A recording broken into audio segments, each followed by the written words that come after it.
Hi everyone, Pineapple here. So today I wanted to bring you a video about what I would consider to be Konami's biggest mistake that they've printed probably since Firewall Dragon, just in terms of, pure design, like philosophy. And that is this adorable little bastard, Morphtronic Telefon, who suffers from what I like to call a critical lack of a hard once per turn on him. And like most cards that lack critical hard once per turns, he's used for board building monstrosities and degenerate FTKs. So, if you're unfamiliar with the gimmick of Morphtronics, they have two effects, one in attack position and one in defense position. For Telefon specifically, you only really need to know one, which is that in attack position, during your main phase, you can roll a 6-sided dice, gain life points equal to the result times 100, and then special summon one Morphtronic from your graveyard, whose level is less than or equal to the result of the dice roll. Well, that can reborn itself for some horrible reason. Now, I wouldn't so much bat an eyelash at this card if it wasn't exactly a level 1 machine with less than 500 attack who happens to be a tuner for some reason. Thank God Hulk is banned. What this means is that Morphtronic Telefon is a 1-for-1 target for some horrible reason, as well as its effect to reborn a Morphtronic from your grave can always reborn itself since you cannot roll a 0, which is horrible, which is a horrifying idea. Now, the fact that it has 100 attack instead of at least 501 makes it a machine duplication target.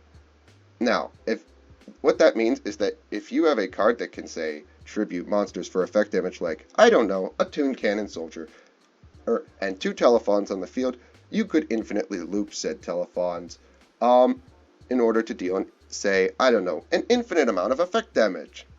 Pair that with cards that help you search and special summon a Morphtronic Telefon from your hand, like Gadget Gamer, a card like Gadget Hauler to then dump Morphtronic Telefons from your hand in order to enable you to loop Morphtronic Telefons, as well as really powerful deep draw spells like Prod of Prosperity and Small World to find Morphtronic Telefon, as well as Gizmek Nakata, the Sunrise Signaler, in order to special summon Morphtronic Telefon because its attack and defense equal each other and it's a machine.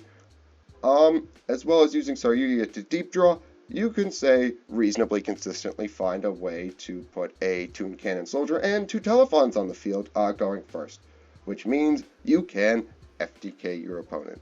So, with that, allow me to demonstrate exactly why this card is so unbelievably stupid and broken and just a horrible design philosophy. So, for our first match, I don't even know what my opponent is playing, and the sad thing is, they're not even going to get a chance to play the game.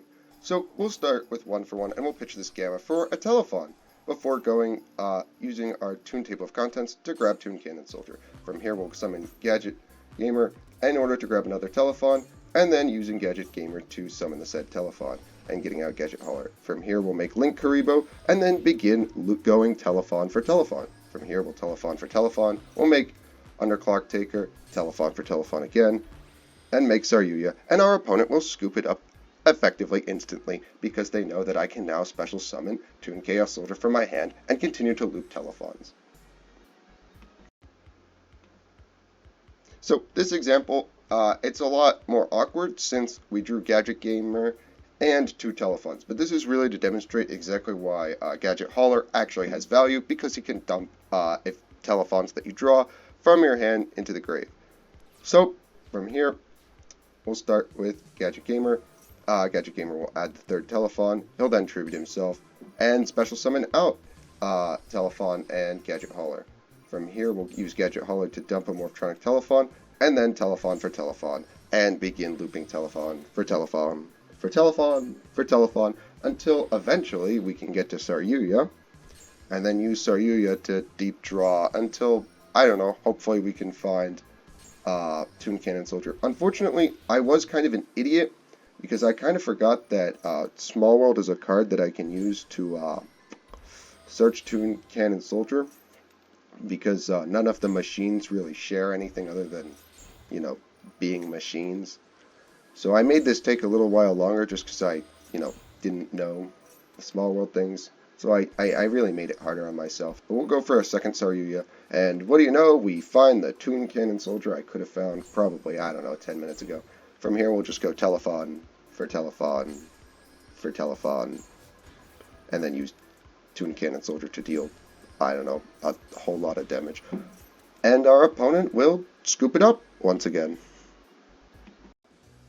Now, there are many people out there who are going to go, but Pineapple, it can't play through interruptions, and therefore it can't go second because it's an FDK. I say you're wrong. So we're going second against Abyss Actors, who actually have a very interesting field spell that I learned about in this game. So if you don't know what the Abyss Actor field spell does, once per turn, if they control a Pendulum Summoned Abyss Actor, they can make any of your monster effects into pop one of their back rows. So, in theory, if we can't get 3 Telefons on the field, we're going to be a little bit in trouble. Fortunately for us, we drew Toon Cannon Soldier, and we have Pot of Prosperity. And off the top, we're going to find Gadget Gamer. And also, Machine Dupe. Since we drew Telefon, we can just go Telefon for Machine Dupe, and then summon 3 Telefons. We'll go for Link Haribo, trigger Telefon for Telefon, and that will get Veilered. Thank God we have Crossout Designator, because if we didn't, we'd be in trouble. From there, we'll make Underclock Taker and go Telefon for Telefon. We'll then make a 3-mat Saryuya and summon our boy Toon Cannon Soldier before going Telefon for Telefon, and that will be the end of the game. Our opponent doesn't seem to realize this, but that's not our problem. It's more a problem for them. So we'll continue to Telefon for Telefon while they continue to cope that we can't deal 8,000 damage.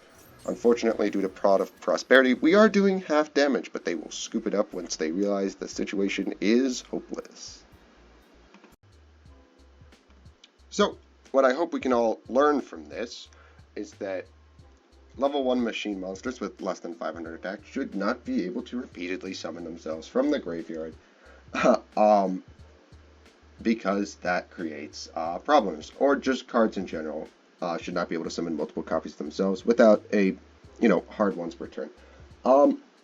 We're very lucky that we're in a format that sees a lot of graveyard hate, as well as just a general lack of FDKs. But I thought this was a funny card to just put out there, that this card is broken, and you should all be aware that it sucks to play against. So yeah, I'll see you guys in the next one. I got some interesting videos upcoming that I'm really excited to do. They're more serious than this abomination, but yeah, I'm looking forward to it. I'll see you next time then, guys.